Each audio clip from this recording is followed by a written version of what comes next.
Now it's time for the world champion. On a road bike, in the rainbow jersey, but riding against the club. Today would have been UAE team Emirates. So 2047. You would think that Remco Evenepoel on a normal day would be able to do that. But we know that those wind gusts are all over the place. This is on a road bike. There's no GC at shape.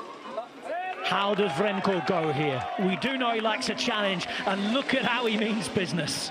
Sprints off the start, and Evenepoel is trying to fly towards what will be a 4th win in 5 days of racing with Red Bull Bora Hansgrohe.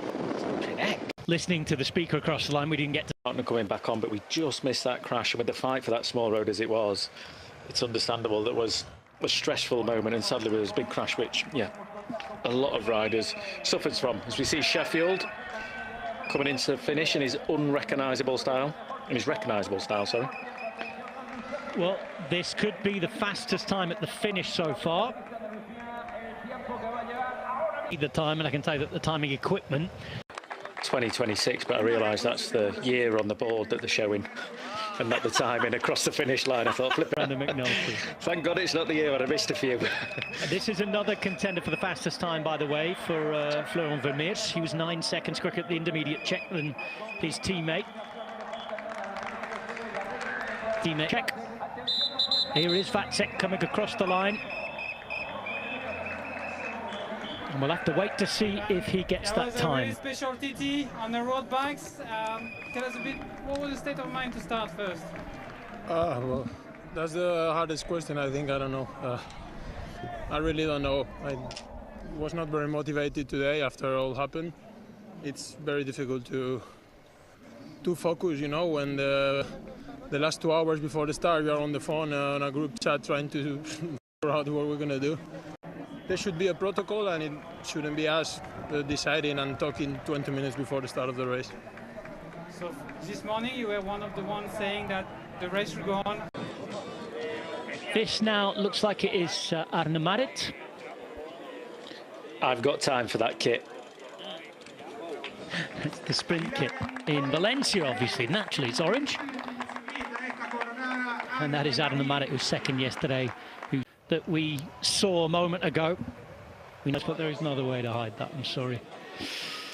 One rider to mention there, Ben Turner has come across the line 5 seconds down on Vacek as well there, Rob. So he's putting an absolute stonker of a ride. Not that it counts towards GC, but very good performance from him. Final rider to begin on what has been a strange old day in Valencia. But a great story yesterday, because Bini is back 570 odd days after his last win.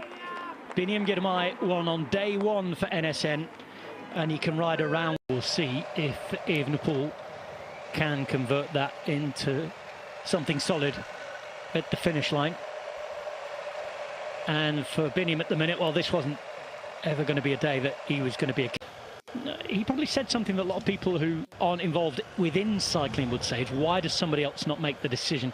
Counter argument I would give to that, sort of to play devil's advocate, Adam, is that riders for so long have been desperate to have a voice. Now they do have a voice.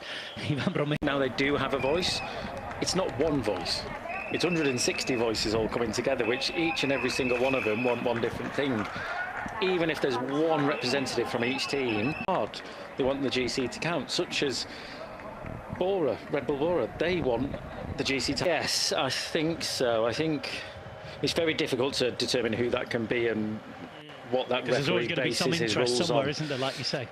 He's always going to be hated and he's always going to be loved, but that is going to change day to day, each race, no matter what happens. So, yes, but very difficult. I think we're going to hear from Ben. Would recover and could hold quite a nice pace, so I think it's pretty solid, yeah. Was a bit of a crazy day with the bike changes and wind and knowing what's going to happen, but I think it's solid enough, you know. I mean, second is good, and I think it's a good feeling, so that's the main thing now. What are your views on what happened? I think it was correct for TT, so that's positive, and especially at this time of year, you know, you also want to use every day you have, and yeah, it was good. So riders seemingly wanting to put in efforts, wanting to race. And here now Evenepoel, who has got his minute man in sight.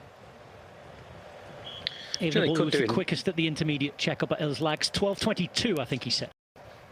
Yeah, 12:22, 7 seconds faster than Vacek.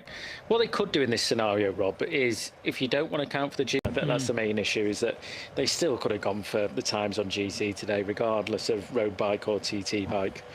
Well, I mean, I think the unanimous opinion, and I think anyone who has a look at a TT bike and a disc wheel and these conditions.